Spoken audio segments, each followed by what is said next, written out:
Hello everyone, I hope you all are doing well.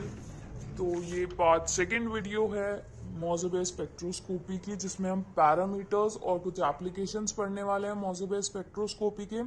अगर आप लोगों ने पार्ट फर्स्ट वीडियो नहीं देखी है तो प्लीज़ पहले फर्स्ट पार्ट देख कर आइए, तभी आप पैरामीटर्स और एप्लीकेशंस समझ पाएंगे। तो चलिए शुरू करते हैं। Parameters. Chemical shift. The shift in the signal from a standard reference compound signal is known as isomer or chemical shift. Second is reference compound. In Mossbauer spectroscopy, the standard reference compound is sodium nitroprusside and barium sulphate. यहाँ पर इन दोनों के form UV में जब हम chemical shift major करते हैं तो हम टीएमएस को एज अ स्टैंडर्ड रेफरेंस लेते हैं, जबकि इन मोज़ेबे स्पेक्ट्रोस्कोपी में हम रेफरेंस कंपाउंड लेते हैं नाइट्रोप्रूसिएट, सोडियम नाइट्रोप्रूसिएट और बेरियम सिलेट। Chemical shift is due to interaction between electron density at nucleus with the positive charge. Due to these interaction, there is change in energy of ground state and excited state of sample. Shift होती है interaction की वजह से electron density जो nucleus पे है उसके और पॉजिटिव चार्ज के इंटरैक्शन की वजह से केमिकल शिफ्ट होती है। और इस इंटरैक्शन की वजह से क्या होता है कि एनर्जी लेवल में एनर्जी में चेंज आता है एक्साइटेड स्टेट और ग्राउंड स्टेट दोनों के सैंपल में। So quadrupole interaction. If ground और excited state nucleus configuration possess quadrupole movement, ये interaction with electron field gradient. अगर जो ग्राउंड स्टेट और एक्साइटेड स्टेट न्यूक्लियस की कॉन्फ़िगरेशन है वो पॉजेस कर रही है क्वाड्रपल मूवमेंट इंटरैक्शन करने के पर इलेक्ट्रॉन फील्ड ग्रेडियंट के साथ, तो that is called quadrupole interaction.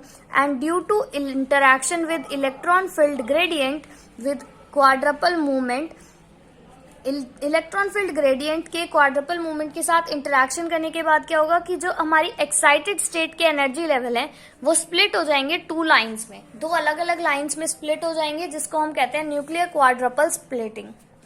Magnetic interaction also known as nuclear Zeeman splitting. Magnetic field at nucleus produced by surrounding can interact with nucleus.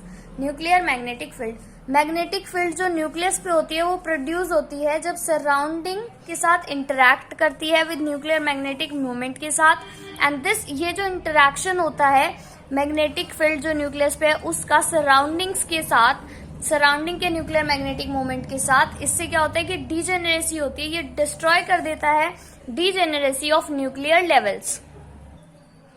The number of levels जो depend करेंगे splitting के, वो depend हम कैसे measure करेंगे.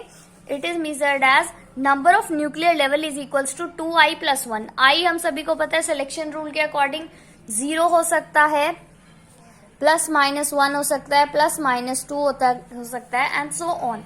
आई here is the magnetic quantum number. Splitting जो होगा nuclear level का under the influence of applied magnetic field is called जीमन effect. जो स्प्लिटिंग होता है न्यूक्लियस के लेवल्स का मैग्नेटिक फील्ड के इन्फ्लुएंस में, अप्लाइड मैग्नेटिक फील्ड की वजह से, उसी को हम जीमन स्प्लिटिंग कहते हैं. अब हम एप्लीकेशंस देख लेते हैं मोज़ेबे स्पेक्ट्रोस्कोपी के. Chemical shift and bond character.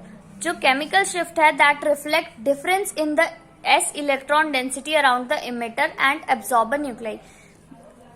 Chemical shift is affected by electron density as concern nucleus. Electron density जो p और d ऑर्बिटल में होती है एट न्यूक्लियस वो 0 होती है, तो आइसोमेरिक शिफ्ट डिक्रीज होगी. And with decrease in s character oxidation state increase होगा और केमिकल शिफ्ट डिक्रीज होगी. इट मीन्स जो बॉन्ड कैरेक्टर होता है वो p और d ऑर्बिटल्स में न्यूक्लियस के अराउंड 0 होता है, s में वो ज्यादा होता है. And because of electron density, as the electron density increases, the chemical shift increase, and as the electron density decrease, chemical shift will decrease. तो जब chemical shift decrease होगा हमारा oxidation state बढ़ेगा. Isomeric shift and ionicity. Bede and Maddock in 1979 have reported direct linear relationship for variation of isomeric shift with ionicity in aurous halide, AuI, AuBr, AU with. इन सभी की जो आयोनाइसिटी थी वो 2 से कम आई थी. सो आइसोमेरिक शिफ्ट की वैल्यू इनकी आई थी AUI की 0.125, AUBr की 0.143, AUCl की 0.161 MMS inverse.